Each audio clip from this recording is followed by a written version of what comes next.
Inspector గారు ఏంటయ్యా? కాస్త మంచి రోజు చూసుకుని చెప్తారా అండి? దేనికి? అదే అన్నయ్య గారు, వీరప్పనున్నాడే అతను ఉండే అడవిలోకి బయలుదేరడానికి వస్తామండి. వెళ్ళొస్తామండి. ఇన్స్పెక్టర్ గారు, డౌట్ లేదు, వీళ్ళిద్దరూ మనకి టెండర్ పెట్టారు. ఈరప్పన గాడికి మనం దొరికిపోయినట్టే. షడప్. బస్సు దిగొచ్చారు కదా అనుకున్నాను. నల్లకోటనే దడదడలాడిస్తున్నారు. ఇంకా లేట్ చేస్తే మిమ్మల్ని కూడా మందులో చిప్స్ లాగా తినేస్తాడు. రాంగ్ టైములో కుళ్ళు జోకులే మాకు. ఏ టైములో ఏం చెయ్యాలో మాకు తెలుసు.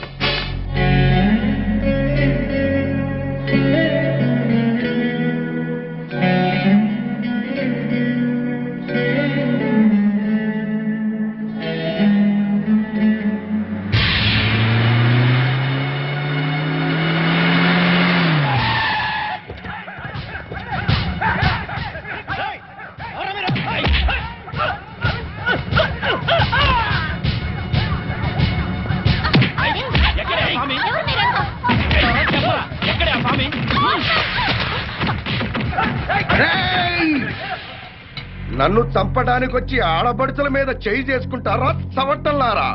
మీలో మీలో మీలో కలేజా ఎవరికున్నా సరే నన్నట్టుకోండిరా.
ఎవడ్రా మిమ్మల్ని పంపింది? బాపినీడు. బాపినీడు స్పీకింగ్. ఇక నువ్వు స్పీకటానికి ఉండవురా. రెచ్చిపోకు. ఈ రోజు రాత్రి 10 గంటలకు నీ క్లబ్బులోనే నిన్ను హతమారుస్తాను. ఎవడ్రా మాట్లాడేది? స్వామిని.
నన్ను చంపొద్దండి.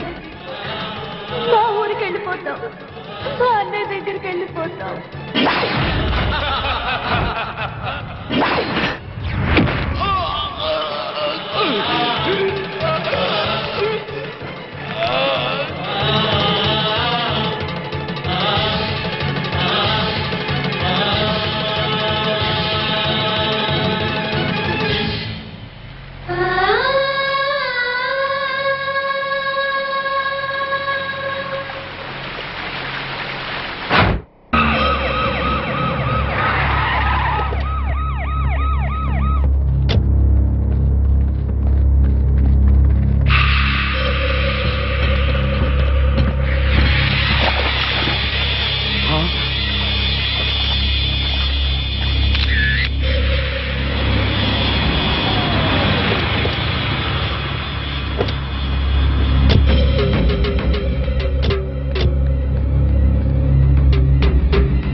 సార్ ఈ హత్య ఎలా జరుగుతుందంటారు? ఇప్పుడేగా వచ్చాం.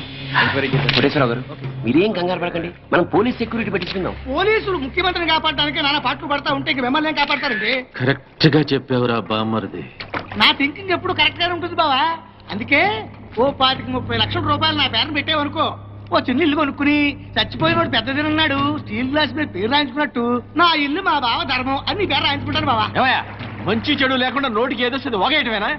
ఆడెప్పుడు జరిగేదే చెప్తాడు. మీకేమన్నా పిచ్చెక్కిందా?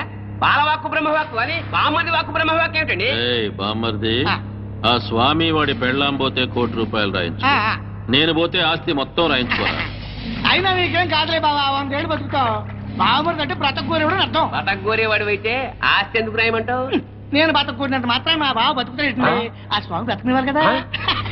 అనుమానం లేదు రఘు, ఈ మర్డర్ కూడా ఆ స్వామి చేసి ఉంటాడు. ఇన్ని మట్టలు చేస్తున్నా కూడా మన డిపార్ట్మెంట్ చిన్న క్లూ కూడా దొరకకుండా చేస్తున్నాడు. అది కదా హైలైట్. సార్లు ఏంటా అర్ధరాత్రి పూట? ఏం లేదండి, స్టేట్ క్లబ్ ఓనర్ బాపిరెడ్డి గారిని చంపిన వాళ్ళని నేను ప్రత్యక్షంగా చూశానండి. ఎవరు? నా చెల్లెళ్ళు సీత గీత సార్. అలానా? ఎలా చంపారు సార్ తమరి చెల్లెళ్ళు? రోట్లో కందిపప్పుని రోకలితో దంచినట్టు దంచి నీళ్ళల్లో ముంచి చంపేశారు సార్. అబ్బా, మీ చెల్లెళ్ళకి సపోర్ట్ గా ఆ వీరప్పన్ కూడా వచ్చాడా సార్? వీరప్పన్ రాబట్టే కదా సార్ మా చెల్లెలను పట్టుకోలేకపోయాను. అవునా? తుపాకీతో భయపెట్టాడా సార్? లేదండి, ఏనుగు దంతంతో పొడుస్తానికి వచ్చాడు సార్. ఏంట్రా నువ్వు పోలీసులతో ఆడుకుంటావురా? జడ్జి గారు, జడ్జి గారు, ఈ సమాజంలో న్యాయం జరగదా? న్యాయం చేతులు ఎంత పొడవైనా సాగుతాయంటారు. మరి అదే నిజమైతే ఈ రోజు స్టేట్ క్లబ్ ఓనర్ హత్య జరిగేది కాదు కదా అంటున్నాడయ్యా స్వామి. ఏమి సారయ్యా, మీరు ఆ రోజే అడవికెళ్ళి అతని చెల్లెళ్ళని పట్టుకుని ఉంటే ఈ రోజు ఈ మర్డర్ జరిగేదా? జరిగేది కాదు సార్. అంటే స్వామి చెప్పినట్టు మీరు డ్యూటీ చేయకుండా తప్పతాగి పడుకుంటున్నారు అన్నది నిజం అన్నమాట. Sorry sir. I don't want your explanations. మీరు ఈ రోజే సత్యమంగళం అడవులకు బయలుదేరి వెంటనే సీతా గీతల్ని పట్టుకోండి, వీలైతే వీరప్పని కూడా. ఓకే సార్, ఈ రోజే బయలుదేరుతాం సార్. ఓకే. నీ ప్లాన్ నాకు తెలుసు స్వామి. నువ్వు జడ్జి గారికి ఫోన్ చేసి మమ్మల్ని అడవికి పంపించి నువ్వు కోటేశ్వరకు చెక్ పెట్టాలనే కదా? సార్ జగ్బాస్ గారు వచ్చేస్తున్నాడు. Welcome sir. సడన్ గా ఈ ఎఫెక్ట్ ఏంటి? మా బాస్ మీ అకౌంట్ ఓపెన్ చేయడానికి ఒప్పుకున్నారు. ఒప్పుకోక చేస్తాడా?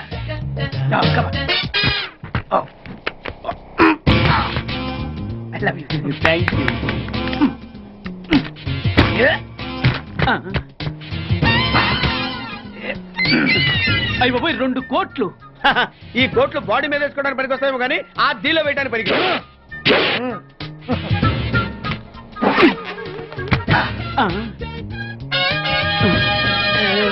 అటు అటు.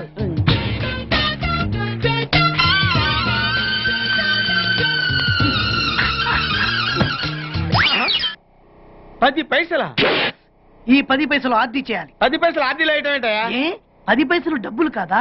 ఈ 10 పైసలతో 4 వేరుశనగ పప్పులు వస్తాయి. ఈ 10 పైసలతో 2 5 పైసలు బిల్లులు వస్తాయి. ఈ డైలాగ్ ఎక్కడో విన్నట్టుంది. విన్నట్టు కాదు, నువ్వే అన్నావు. బాగా గుర్తు తెచ్చుకో. బంజారా హిల్స్, రోడ్ నెంబర్ 6, చెట్టు నెంబర్ 16. అయ్యా అయ్యా, ధర్మం చేయండి అయ్యా బాబయ్య ధర్మం చేయి బాబు. ఆగు. వెతికయ్యా నిమ్మలకి వెతికయ్యా. కింది జేబులో చూడయ్యా. నోట్లు చూడయ్యా. అయ్యా దీంట్లో చూడయ్యా 50 రూపాయలు. అయ్యా తీసుకో. 10 పైసలా? ఏం 10 పైసలు పైసలు కదా? 10 పైసలు పెడితే 4 వేరుశనగ పప్పులు వస్తాయి. 10 పైసలు పెడితే 2 5 పైసలు బిళ్ళలు వస్తాయి.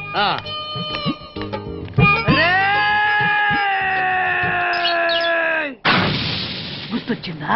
ఇది నువ్వు ఇచ్చిన 10 పైసలే. Beggars association president beg boss కే 10 పైసలు ఇస్తే సామాన్య బెగ్గర్స్ కి నువ్వేమిస్తావు? అరే నా నలిజిత వాడికి ధర్మం చేయాలి. Very good. ఇలాగే కంటిన్యూ అయిపో. Thank you sir. నీకు మా అసోసియేషన్ లో మెంబర్షిప్ ఇస్తాం.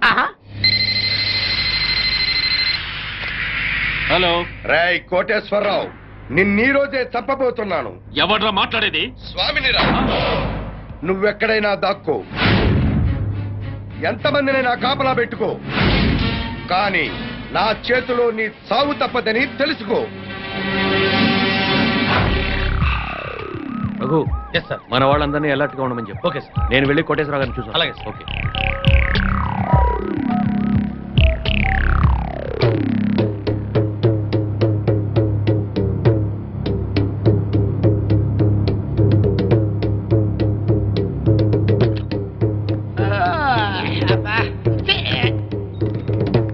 ఏంటి బాబా అర్ధరాత్రి గడి మధ్యలో తరువు? నువ్వు పడుకోవు, ఎవరిని పడుకోనివ్వు. అయినా నువ్వు మధ్యలో వాయించినంత మాత్రాన ఆ స్వామి రావడం మానేస్తాడా? ఆ స్వామి గారు నెరవేరకుండా పోద్దా? ఇదిగా ఎందుకు వచ్చింది తిప్పలు గాని నా మాటిని 4 పెగ్గులేసి పడుకో హాయిగా. మధ్యలోనే రే బామ్మర్ది, ఆడు నన్ను చంపడం కాదురా, ఇప్పుడు నేనే నిన్ను చంపుతాను. నీ మంచి కోసం చెప్తుంటే నా మీద కాకేస్తావు బాబు నువ్వు. ఎలాగూ నీ దరుగు దెబ్బకి ఇంక నిద్ర పట్టదు గానీ ఆ వ్యాట్ సిస్టెంట్ బ్యాట్ ఎక్కడ పెట్టావు? నీ యబ్బ.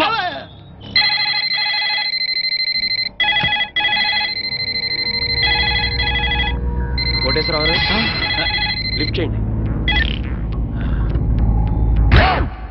హలో, నేను ఎస్పీని మాట్లాడుతున్నాను. అక్కడ ఇన్స్పెక్టర్ బెనర్జీ ఉన్నాడా? సార్ మీరు పెట్టండి సార్. సార్ నేను బెనర్జీని మాట్లాడుతున్నాను sir. Banerjee, yes sir. Koteswararao గారికి వాళ్ళ ఇంట్లో సేఫ్టీ లేదు. మన కంట్రోల్ రూమ్ తీసుకురా with protection. Yes sir. Sir మా ఎస్పీ గారు మిమ్మల్ని మా కస్టడీలో ఉంచమని ఆర్డర్ వేశారండి. వెళ్దాం పదండి. రఘు సార్, అందరిని ఫాలో అవ్వమని చెప్పు. Come on take. Yes sir. Constable రండి, ఫాలో మీ. Yes sir. మీరు ఎక్కండి సార్. త్వరగా.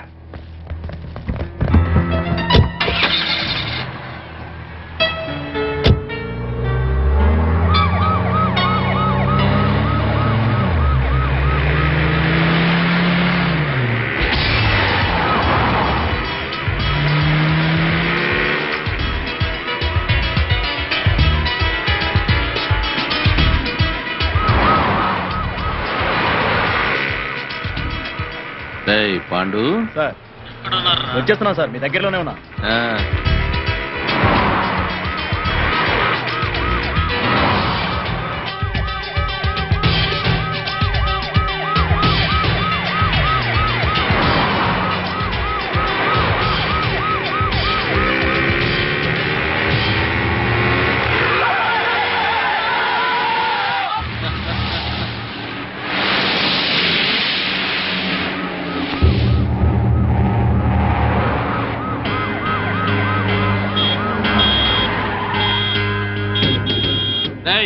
ఏమిట్రా రోడ్డు అడ్డంగా ఆపావు? ఆపలేదు సార్, ఆగిపోయింది.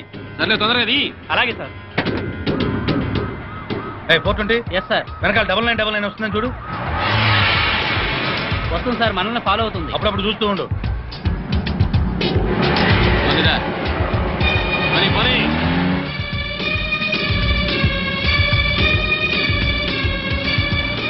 ఏమైపోయిందిరా పోలీస్ జీపు? కనపడదే? అదే అర్థం కావట్లేదు సార్. పోలీసులు ఎవరు కనపడలేదురా, ఏమైపోయారు?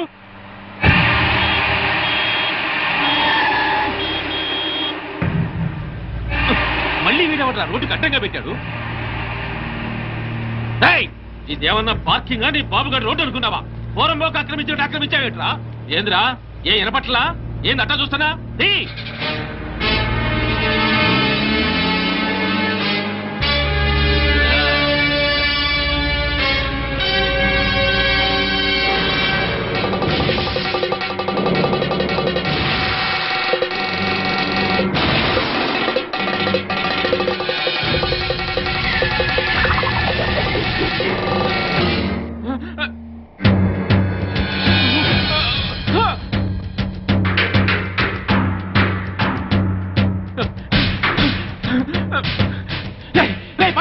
ఎక్కడా నా వెనకాల ఫాలో అవ్వమని చెప్పాను కదా. మీకోసమే వెతుకున్నా సార్. ఎక్కడున్నారు సార్? నేను ఈ అల్యూమినియం ఫ్యాక్టరీ దగ్గర ఉన్నాను, తొందరగా వచ్చావండి.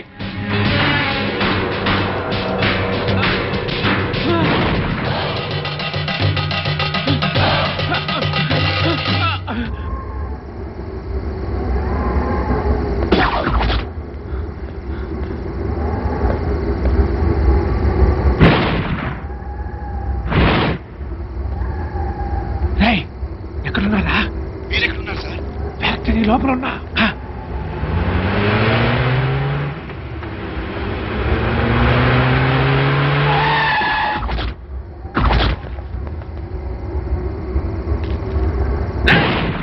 స్వామి, నువ్వు మాస్టర్ ప్లాన్ వేసి పోలీసుల్ని మధ్యలో మాయం చేస్తావని తెలిసే నా ఏర్పాట్లలో నేను ఏంద్ర దిష్టిబొమ్మలాగా చూస్తారు. కత్తికో ఖండగా నరికేయండి.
గ్యారంటీగా తప్పేది నన్నే.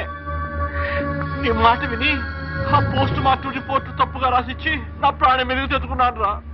వినబడుతుందా? ఇప్పుడు నేను కాపాడవలసిన బాధ్యత కూడా నీ మీద ఉన్నవరే ఉమాపతి. నన్ను కాపాడరా.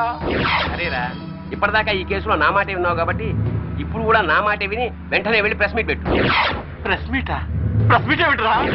ఎస్, నేనిచ్చిన పోస్ట్ మార్టం రిపోర్ట్ కరెక్ట్ అయింది కాదు, మిస్టేకన్ ఐడెంటిటీ అని చెప్తే మన వాళ్ళని మర్డర్ చేసిన కేసులని ఆ మొగుడు పెళ్ళాల మీదకి రావాలంటే చనిపోయింది సీతా గీతలను రుజువు చేస్తే చాలరా. వెంటనే వాళ్ళ లోపల మిస్టేకన్ ఐడెంటిటీ మూలంగా పోస్ట్ మార్టం రిపోర్ట్ విషయంలో పెద్ద పొరపాటే జరిగిపోయింది. నర్సాపూర్ ఫారెస్ట్ లో హత్యగాయింపబడింది 35 సంవత్సరాలున్న ఆడవాడు కాదు, 17-18 సంవత్సరాలున్న ఆడపిల్లలు. అయితే చనిపోయింది మెడిసిన్ స్టూడెంట్ సీతాగీతలు అయి ఉంటారా సార్?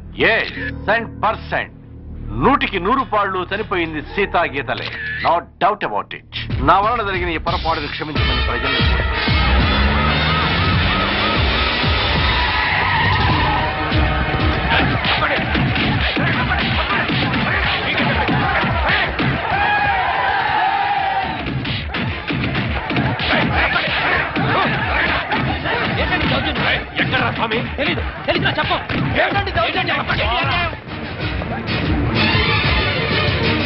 ఎక్కడే నీ మొగుడు? తెలీదు. ఇన్స్పెక్టర్ నోర్మై, పోలీసులతో కోర్టుతో ఆడుకుంది చాలు. ప్రెస్ మీట్ లో డాక్టర్ అంతా చెప్పాడు. మర్యాదగా స్వామిని అప్పగించారా? సరే సరే, లేకపోతే మీ ప్రాణాలు తప్ప అన్ని పోతాయి. బ్రహ్మాండంగా ఉందా నీ ఐడియా? పోలీసులు ఈ పాటికి ఆ స్వామి గారిని అరెస్ట్ చేసి బొక్కలో వేసి ఎరగుమ్ముతుంటారనుకో. మరేంటనుకున్నావు, మనది క్రిమినల్ బ్రెయిన్.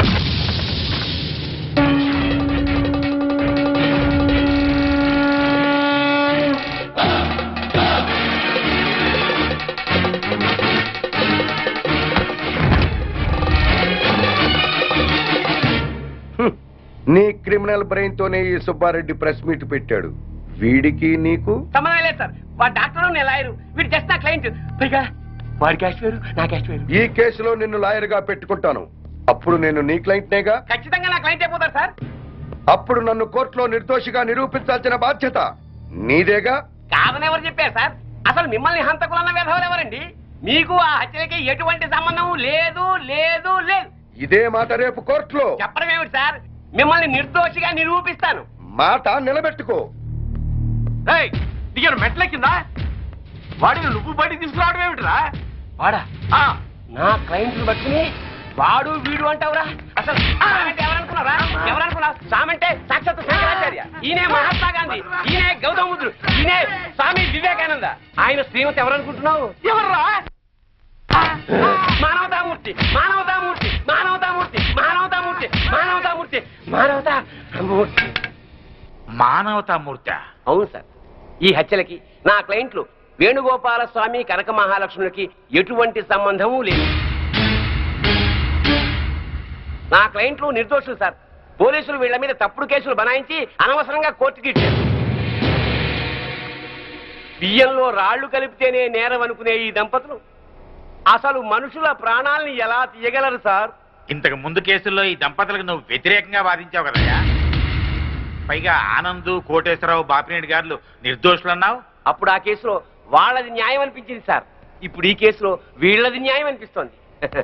న్యాయం ఎటుంటే నేను అటే ఉంటాను కదా సార్. తప్పులేదు. Proceed. Thank you sir. Driver Yadagiri, Anand, Koteswararao, Bapineedu హత్యలకి నా క్లయింట్స్ కి ఎటువంటి సంబంధం లేదు సార్. కావాలనే ఈ పోలీసులు నా క్లయింట్ల మీద లేనిపోని ఆరోపణలతో కోర్టుని తప్పుదారి పట్టిస్తున్నారు సార్. సంబంధం లేదని అంత గట్టిగా ఎలా చెప్తున్నారు? సాక్ష్యం ఉండాలి కదా. సాక్ష్యం లేకుండా ఎలాగ సార్? అసలు కోర్టు వారికి కావాల్సిందే అది కదా. నమస్కారం సార్. ఇంతకు ముందు సీతాగీతల హత్య కేసులో పోస్ట్ మార్టం రిపోర్ట్ ఇచ్చిన డాక్టర్ నేనే సార్. ఆయన ఆ డెడ్ బాడీ సీతాగీతలవి కావని, 35 ఏళ్ల వయసున్న వేరే ఆడవాడమని ఇదే కోర్టులో రిపోర్ట్ సబ్మిట్ చేశాను సార్. ఆ డెడ్ బాడీ సీతాగీతలవి కావని చెప్పడానికే వచ్చాను సార్. ఏమిటయ్యా, నీ వల్లే కదా ఈ కేసు మళ్ళీ మోసుకొచ్చింది. చనిపోయింది 35 ఏళ్ల వయసున్న వాళ్ళు కాదు, 18 ఏళ్ల వయసున్న వాళ్ళు అని నిన్న ప్రెస్కి నువ్వే కదా చెప్పావు. చెప్పాను సార్. అలా చెప్పాల్సి వచ్చింది సార్. ఈ పోలీసులు నన్ను కొట్టి చిత్రహింసలు పెట్టి ఆ రకంగా చెప్పించారు సార్. కావాలంటే చూడండి సార్. చూడండి సార్, చూడండి సార్, ఎలా కొట్టారో చూడండి సార్. సార్, ఆయన చెప్పేదంతా అబద్ధం సార్. మాకేం తెలీదు. కొట్టామని ఎప్పుడైనా ఒప్పుకున్నారా మీరు?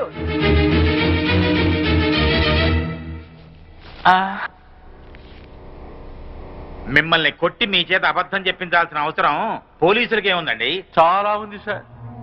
మీరేమో నేరస్తులైన సీతాగీతల్ని పట్టుకోమని పోలీసుల మీద ఒత్తిడి చేస్తున్నారు. వాళ్లేమో అడవిలో వీరప్పని దగ్గర ఉన్నారు. ఈ పోలీసులకు అడవిలో ఉన్న వీరప్పన్ దగ్గరికి వెళ్ళడానికి ధైర్యం చాలక, ఇటు మీకు ఏం చెప్పలేక మధ్యలో నన్ను నానా చిత్రహింసలు పెట్టి ఆ చనిపోయిన వాళ్లే సీతా గీతలని నా చేత తప్పుడు రిపోర్ట్ చెప్పించారు సార్. ఐఎమ్ సారీ సార్, క్షమించండి సార్.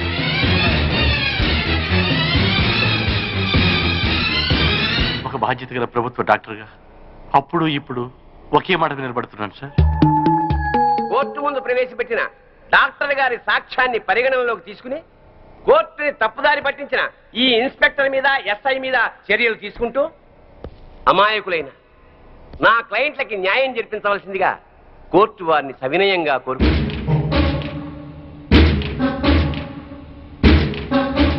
ప్రభుత్వ డాక్టర్ వాంగ్మూలాన్ని, పోస్ట్ మార్టం రిపోర్ట్ ని ఈ కేసులో సాక్ష్యాలుగా పరిగణించి చనిపోయిన వాళ్ళు సీతా గీతలు కాదు అని కోర్టు నిర్ధారించడం అయింది.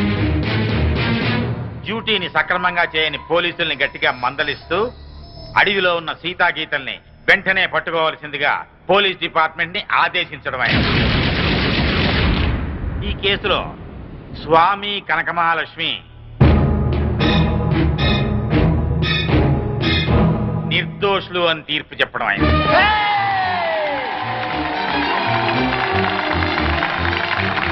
ఆగండి ఆగండి ఆగండి.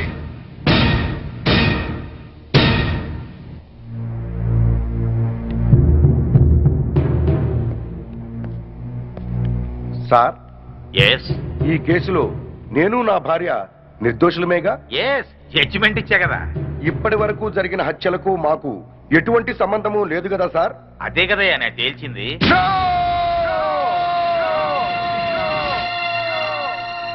ఆ భగవంతుని సాక్షిగా, ఈ న్యాయస్థానం సాక్షిగా అసలు నిజం చెప్తున్నాను సార్. ఈ హత్యలన్నీ నేనే చేశాను.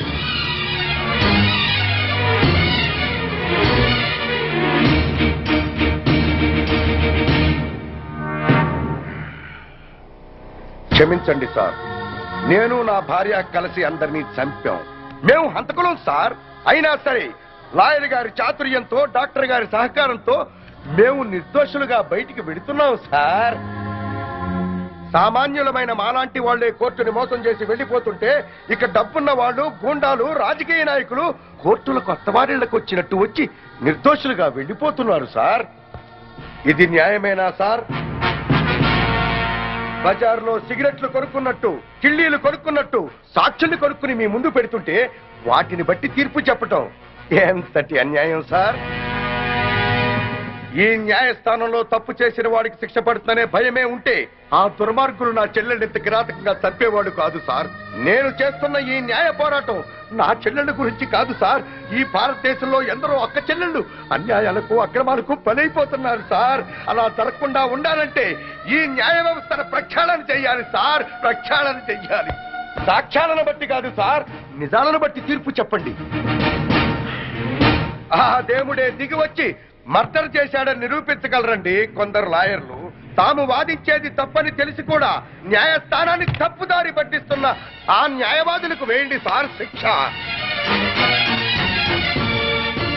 భారతదేశంలో ఏ రాజకీయ నాయకుడు ఈ కోర్టుకొచ్చి దోషిగా బయటికి వెళ్ళట్లేదు సార్. కింది కోర్టులో శిక్ష పడ్డా పై కోర్టుకు వెళుతున్నాడు, పెద్ద లాయర్ను పెట్టుకుంటున్నాడు, నిర్దోషిగా బయటికి వెళ్ళిపోతున్నాడు సార్. అంటే మన దేశంలో రాజకీయ నాయకులంతా ఉత్తములేనా? ఒక్కడు కూడా తప్పు చేయలేదా? ఒక నోటు కట్ట పడేస్తే మన ప్రథమ పౌరుడైన రాష్ట్రపతిని అరెస్ట్ చేయమని ఆర్డర్ పాస్ చేసే న్యాయస్థానాలు ఇక్కడ ఉన్నాయి సార్. ఇక సామాన్యుడి పరిస్థితి ఏమిటి సార్? ఈ న్యాయాలు, ఈ చట్టాలు ఇలాగే ఉంటే ఆడబడుచులు నిండుగా ముసుగేసుకుని ఇంట్లో తాళం వేసి కూర్చున్న మానభంగం చేసి వెళ్ళిపోతారు సార్ ఈ దుర్మార్గులు. అదే చట్టం, న్యాయం బలంగా ఉంటే ఒక ఆడబడుచు ఒంటరిగా రోడ్డు మీద వెళుతున్నా కన్నెత్తి చూడటానికి భయపడతారు సార్.